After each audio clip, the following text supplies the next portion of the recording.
Boa noite, pessoal. Estamos aqui iniciando mais esta live pela Tenda de Aruanda Novo Caminho, que nós daremos continuidade às lições do livro Ceifa de Luz, de Chico e Emmanuel. Hoje é a lição número 5, a lição da espada. Eu vou anotar ela aqui. Livro Ceifa de Luz, lição 5,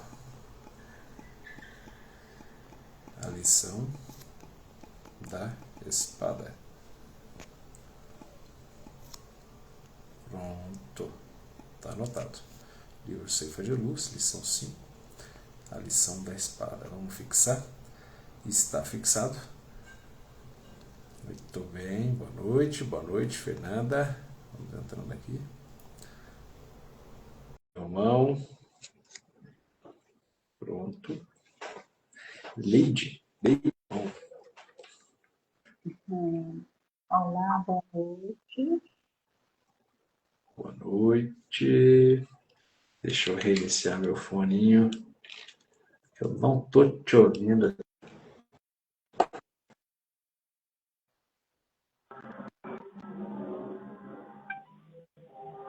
Eu não estou te vendo.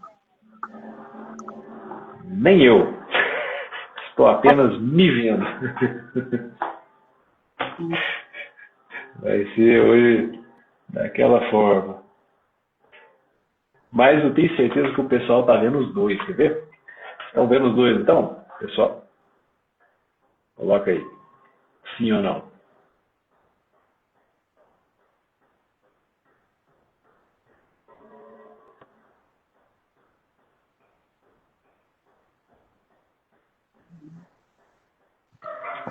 Dora, você está vendo nós dois?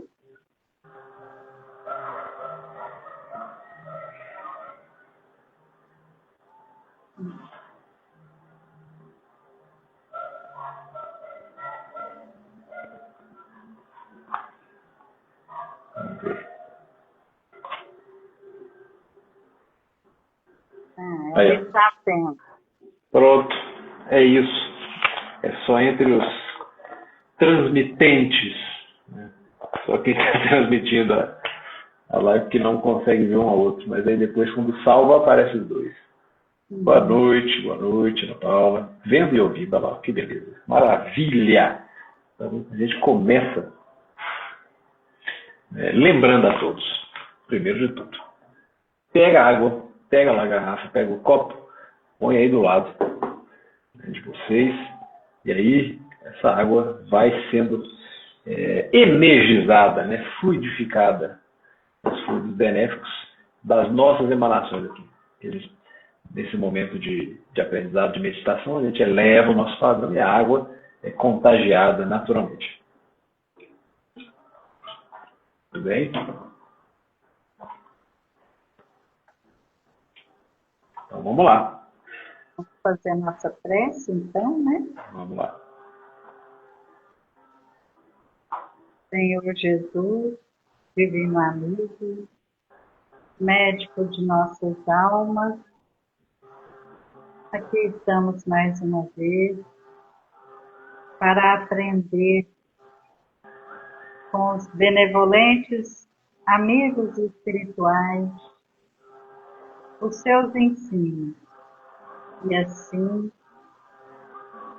com esse alicerce, essa sustentação, que todos nós possamos melhorar a cada dia um pouquinho. Que nossos habituais acompanhantes possam receber as suas bênçãos de paz, de luz, de novos entendimentos. Que assim seja. Assim seja. Muito bem. Vamos ler aqui. A lição da espada, número 5. Não cuideis que vim trazer a paz à terra. Jesus, Mateus, capítulo 10, 34.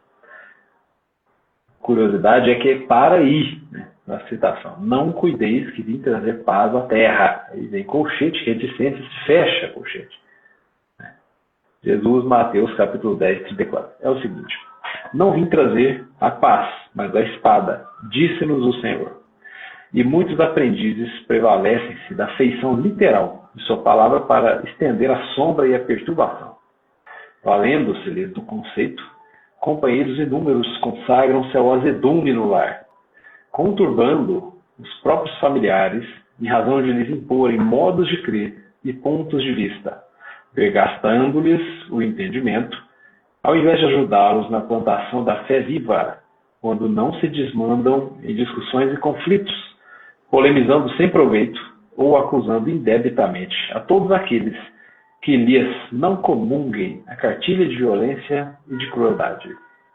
O mundo, até a época do Cristo, legalizara a prepotência do ódio e da ignorância, mantendo-lhe a terrível dominação, através da espada mortífera da guerra e do cativeiro, em sanguinolentas devastações.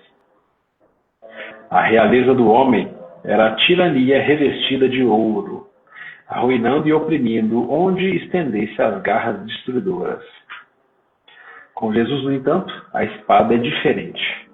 Voltada para o seio da terra, representa a cruz, em que ele mesmo prestou testemunho supremo do sacrifício e da morte pelo bem de todos. É por isso que o seu exemplo não justifica os instintos desenfreados de quantos pretendam ferir ou guerrear em seu nome.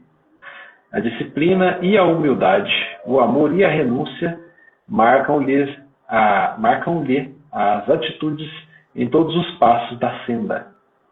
Flagelado e esquecido, entre o escárnio e a calúnia, o perdão espontâneo flui-lhe, incessante, da alma, para somente retribuir bênção por maldição, luz por treva, bem por mal.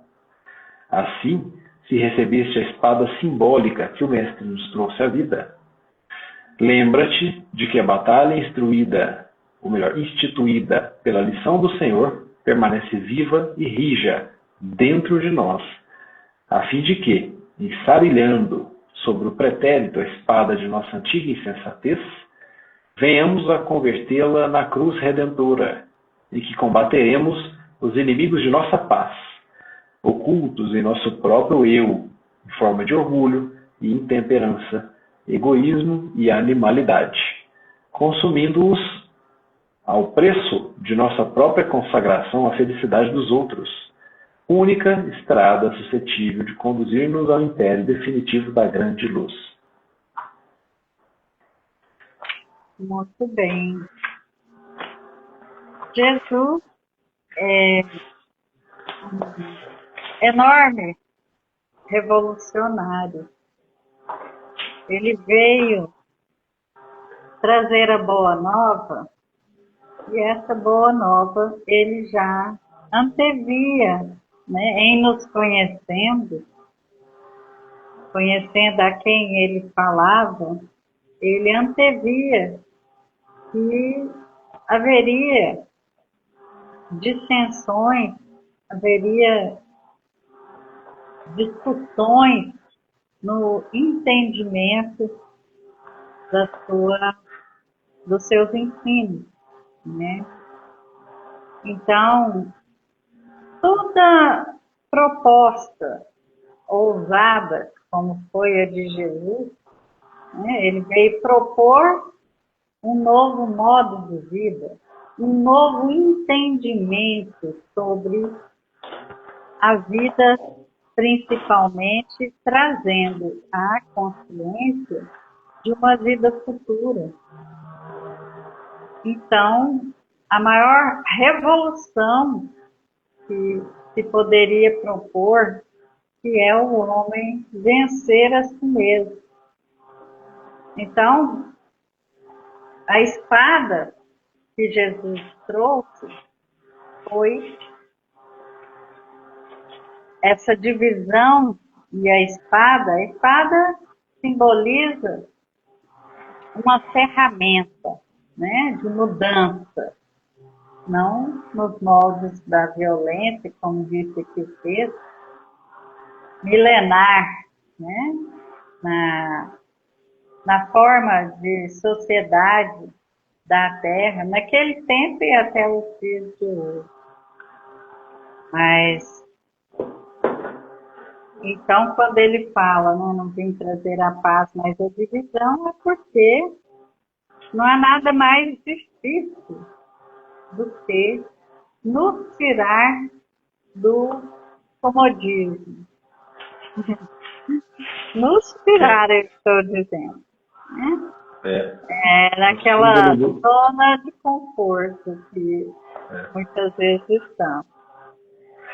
A espada é o símbolo de combate, né? Por isso ele usou essa figura, né, de linguagem. Né? Não trouxe nenhuma espada, nenhum método de fazer espada, né, de produzir, de ferreiro, né? Nada disso. Não usou espada, né? Na verdade, ele chamou a atenção de Pedro, quando Pedro sacou, né, a sua faca, a sua lâmina, e o soldado foi prender ele lá, ele voou na orelha do soldado, né, cortou fora a orelha. Jesus foi logo colando de volta, né, pegou ele, cola, fala, não, guarda essa espada aí, porque, né, assim como você fere, né, com a espada, será ferido. Assim não funciona, né? Não é isso, né? Não é a lição. Pedro, um temperamento assim muito impulsivo, né, ainda, naquela época, depois, né, houve mudanças e tudo. Mas, então, não trouxe nada, não é possível atribuir sentido literal, né?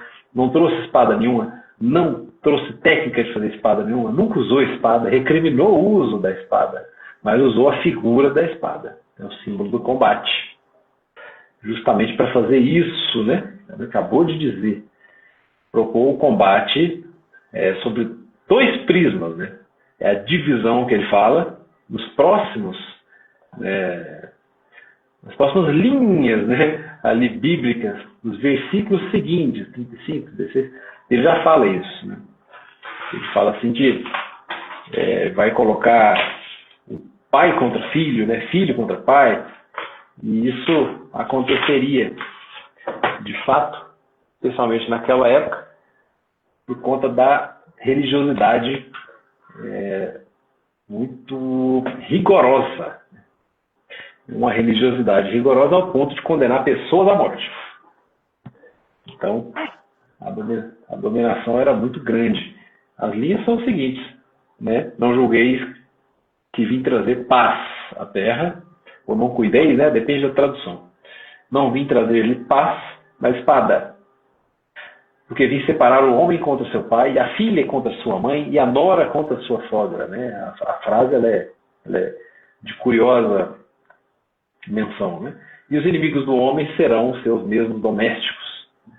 Ele vai ter dissensão no ambiente doméstico. Não é à toa que essa lição, está lá em Mateus, né, capítulo 10, está no capítulo do Evangelho segundo o Espiritismo, que chama moral estranha, ou estranha moral. Que a fala soa estranho. Né? À primeira vista pode parecer contraditório, né?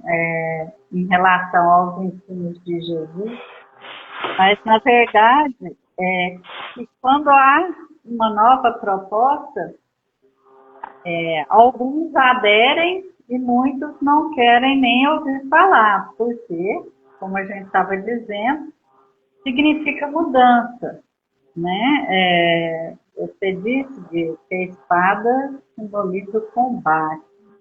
Mas o combate a que ele estava aludindo é o combate em nós mesmos, nosso mundo íntimo, né? Então, aqueles que aceitaram a proposta Boa Nova iniciaram esse combate em si mesmos, né? Compreenderam, abraçaram a causa de Jesus e iniciaram esse combate. Mas nem todo mundo aceitou e às vezes não aceita até hoje.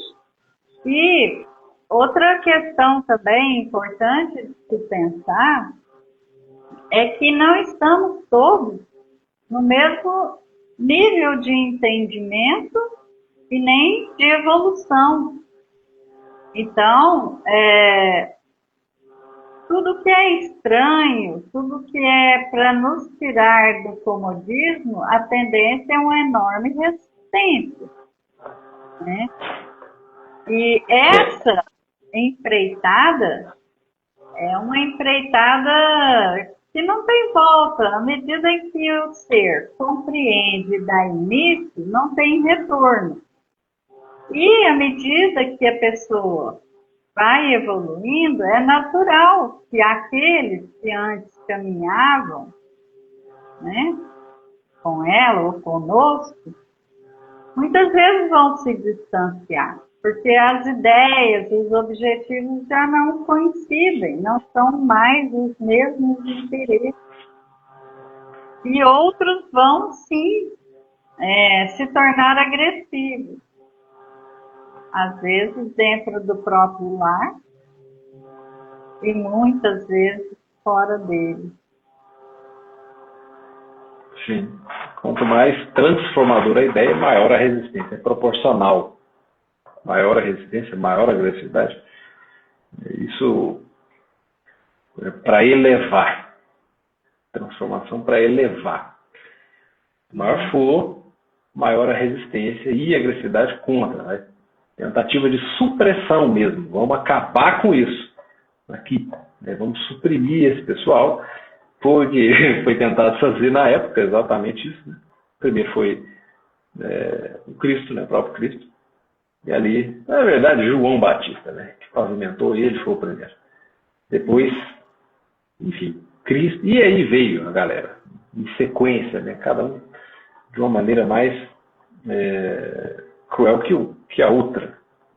Justamente por isso, né? Essa pregação, essa nova ideia sendo difundida, né? E os altos interesses ameaçados, ainda que não de forma violenta, de forma razoável, né? De forma racional, ali na base do convencimento e do testemunho, né? Convencimento pelo testemunho, pelas ações.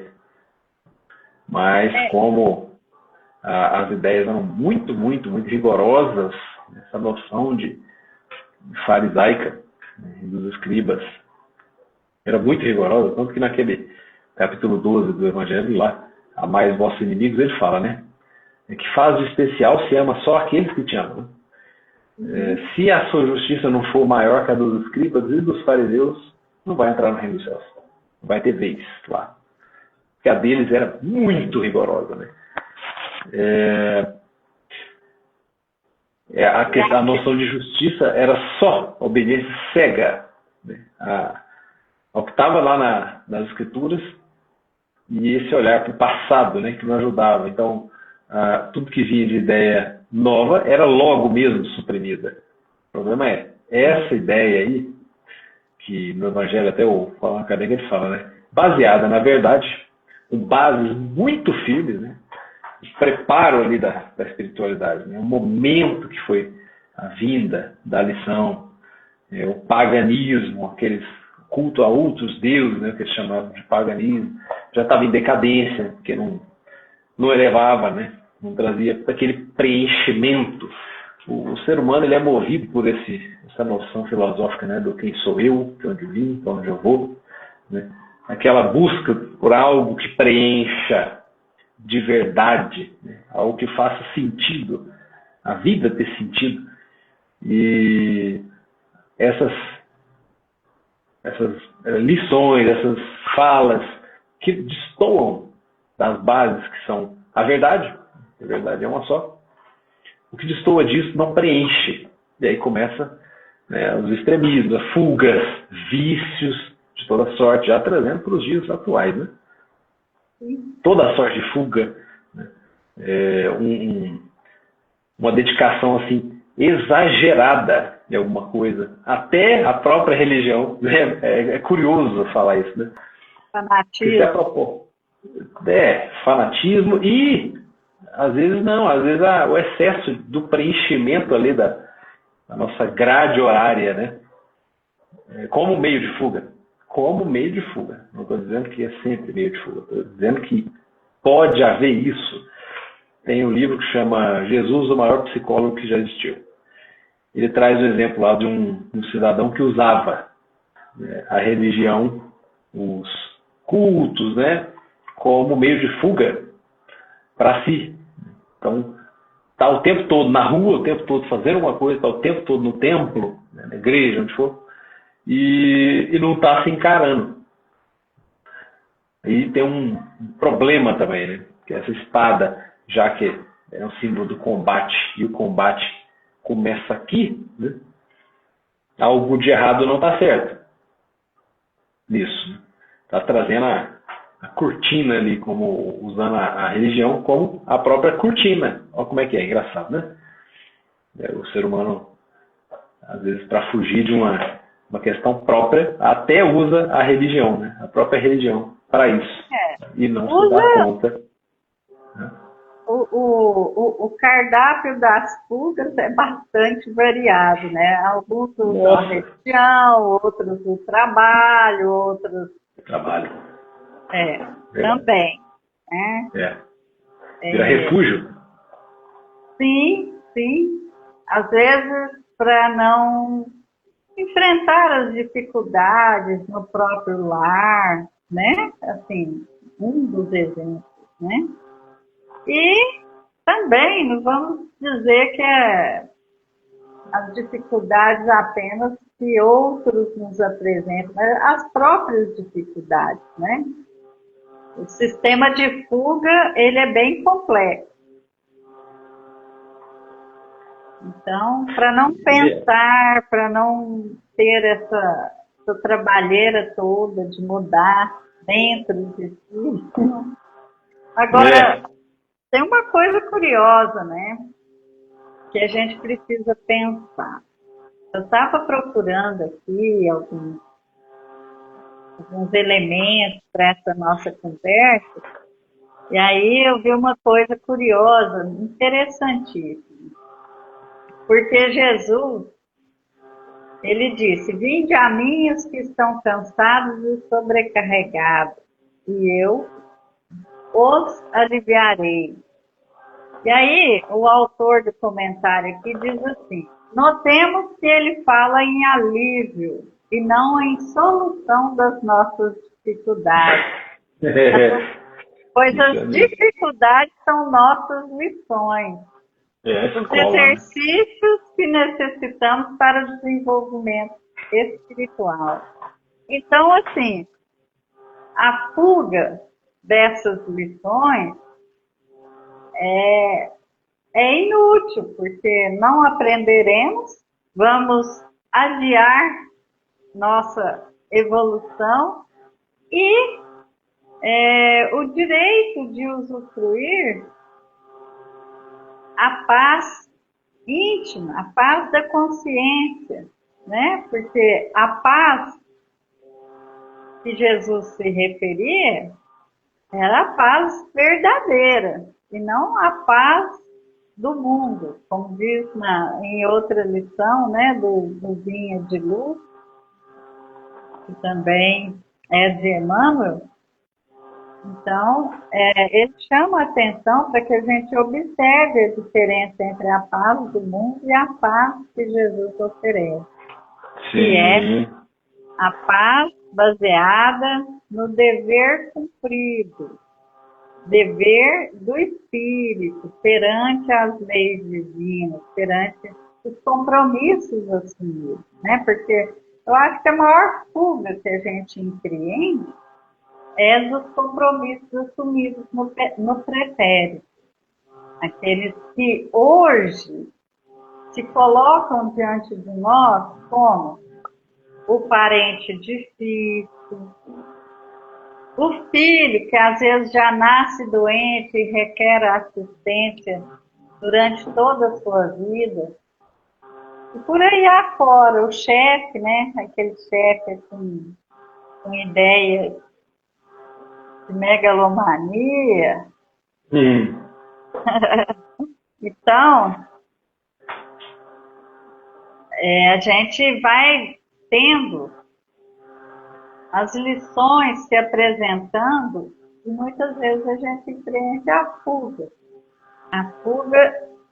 desavisada. Porque volta. Desavisado mesmo e volta. Né? E enquanto a lição não for aprendida, o ciclo reinicia. Às vezes aqui, na própria encarnação atual, às vezes em outra. Né? Mas vai reiniciando. Enquanto a lição não for, né, ali feita, passada a limpo, né? Tirada da prova real da coisa, de verdade, né? Intimamente, resignação mesmo, aprendizado, entendimento, não vai avançar, não existe isso, né? de ser aprovado automaticamente na escola, né, da vida, não existe isso. Isso pode existir aí em alguns campos aí, né, outros, mas na escola da espiritualidade, na escola moral, essa não existe isso. Terminou o ano, passa automaticamente no próximo ano. Né? Não, é promovido. Não existe isso, porque é mérito. Exato. É mérito e é próprio, né? O livre-arbítrio, ele importa duas coisas: mérito e responsabilidade. É a beleza da coisa, né? Se fosse tudo determinado, não tinha nem os dois. Não tinha responsabilidade. E aí... Está tudo determinado. Mas também não tinha mérito, porque você também não fez nada além do que está determinado. Então, pronto. Né? Não houve escolha, só determinismo. A beleza da coisa é essa: ter a margem de escolha, qual caminho tomar para atingir, né, essa perfeição relativa. É o caminho dessa resignação, desse aprendizado, né? Sem tanta birra na catraca, ou é esse outro, de ficar martelando a mesma lição, fugindo dela, né? Arrumando todo tipo de pretexto ali para gastar a vida, passar pelos dias e nada aprender, para depois a lição voltar. Né? Esse é o dilema nosso aqui. Né? Viver a vida como se a gente só passasse e aí os dias fosse aquela contagem de horas, né? Deu a 24ª, pronto, acabou o próximo dia, reinicia, faz tudo igual, tudo de novo, sem o mínimo de reflexão e de aprendizado, né? De como eu posso me tornar um espírito melhor, ou, né, fazer mesmo isso. E em cima das lições, né, mesmo que quebrar na cara, mesmo que frustrado, várias vezes, né, mesmo que com dor, porque as lições elas não são brandas, especialmente essas de expiação, elas não são muito brandas, né? Elas vêm para nos bater mesmo, né, e ver ali quanto é que a gente aguenta conviver com aquilo e entender e carregar esse fardo com a cabeça voltada para cima, não para baixo, não para um lado e não para o outro, né? E aí levar de fato a nossa lição. Isso é o patrimônio de verdade, né? O espiritual.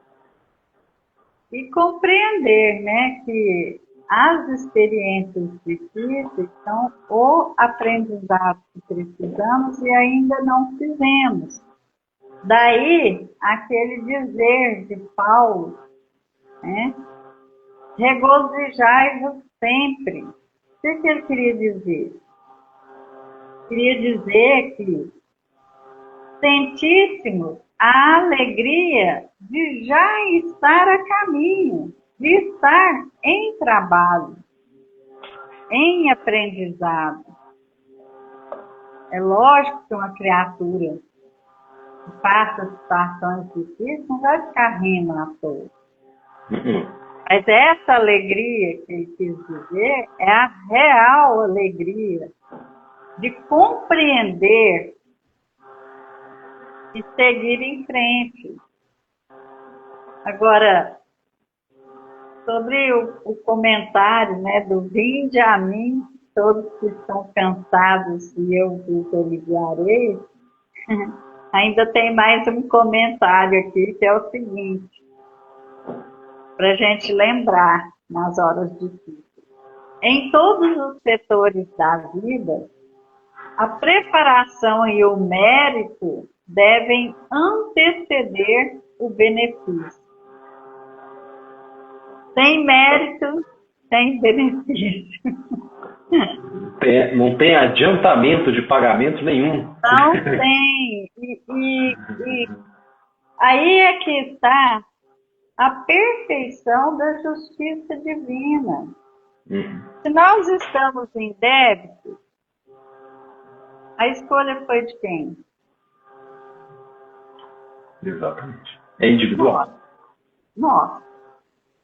E se nós não queremos aprender a lição, nos reconciliarmos com as leis divinas, o sofrimento, quem que é o responsável pelo nosso sofrimento? O mesmo que escolheu antes. Pois é. É por isso que Jesus disse, e eu vos aliviarei, mas não disse que ia resolver. Não vou carregar nada por você. Porque aí sim seria a quebra, né, da lei divina de justiça. Ora, se eu escolhi, nada mais justo do que eu receba conforme a minha escolha.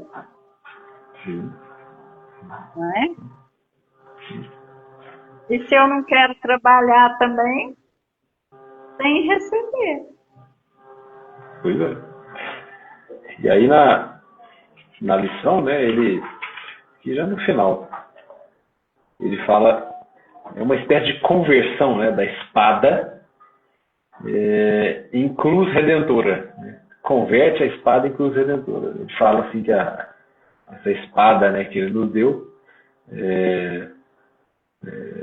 permanece viva, né, e rija dentro de nós, a fim de que, né, ensarilhando, é uma palavra assim muito antiga, em desuso já, deixar para trás, né, ensarilhando sobre o pretérito. Então, você guarda lá no passado, deixa isso para trás. A espada da nossa antiga insensatez, deixa isso. Essa espada fica para fora. E aí a gente converte na cruz redentora, né? Uma espécie aqui de lição, de remodelar coisas, né? E que a gente combate os inimigos da nossa paz. O engraçado é ele falar assim, os inimigos da nossa paz, né? Aí você fala, quem são, né? Estão aí de fora, meu vizinho ali, né? É o inimigo da minha paz. Faz barulho demais na hora que eu estou querendo dormir. Aí ele fala assim, combateremos os inimigos da nossa paz, ocultos em nosso próprio eu. Ei, meu Deus, hein? Haja camada para ser levantada aí, em forma de orgulho e intemperança, egoísmo e animalidade. É de Mateus a passagem também, né? Que a boca fala daquilo que está cheio o coração, por exemplo, né? Sim. E a gente faz também daquilo que está cheio o coração. De árvore boa não saem maus frutos e vice-versa, né? Árvore má não saem bons frutos. É o que está lá dentro do que vai ser refletido. A psicologia chama isso de projeção. Projetado. Estou lá, de boa, caminhando. E aí, passo com o carro, não sei o que, alguém me xinga. É sobre mim? Não é sobre mim. Não é assim? Ou vice-versa. Todo um dia que eu acordei da pá virada. Alguém me dá bom dia, eu falo bom dia para quem? É sobre o outro que me desejou um bom dia. Né? Isso pode ser ruim, de alguma maneira? Não, né? É sobre mim, né? Assim, o que está aqui dentro. Que está incomodando e está até transbordando, né? Direcionado a quem não tem nada a ver. Né? Então esses são os inimigos da nossa paz. Né? Do nosso orgulho, sempre ele. Intemperança, egoísmo, sempre ele. E animalidade, hein? Retorno aí. A nossa forma primitiva, ou pelo menos a ausência de esforço para sair dela. Não despertou ainda. Não. Capacidade, normalidade. A satisfação própria a qualquer custo. Pois é. Então, resumo, nada de literal nisso. Esse capítulo da moral estranha ele é bom de ser revisitado para não ter equívocos. Hoje, acredito que especialmente depois das leituras ali, né, do Evangelho, esse equívoco ele não é mais sustentável, né? Não é sustentável, não é mais tolerado. Ele já chegou num ponto assim que dificilmente a gente vai ouvir alguém pegar esse trecho e falar, não, ele quer que a gente vá para a guerra, né? De verdade. Não digo que não vai existir, mas a quantidade de gente que não vai levar dessa maneira já é bem maior do que o contrário, né? Que é um motivo de alegria. E que a gente continue com essa batalha interior, né? Essa divisão interior, que ela é incessante. Até o esgotamento ali do nosso fluido vital, ela cabe, né? Cabe essa batalha. A filosofia própria, né? Ou seja, né? Em resumo, o autoconhecimento. Cabe muita coisa, né, nessa palavra. Minha parte já encerro, agradecendo aqui pela companhia de todos, pela paciência, né? E pela companhia aqui da minha mãe hoje, na nossa live, embora não esteja vendo aqui, mas obrigado aqui. Abraço para todo mundo, boa noite, né? E passo a palavra aqui para a mãe agora. Então, e nessas batalhas que ainda temos à frente, buscar sempre Jesus para o conforto, para nos dar a força que precisamos, né? Sempre. Desejo a todos uma boa noite, bom descanso, e que a gente possa continuar aprendendo juntos. Muito bem. Boa noite, tchau, tchau. Boa noite.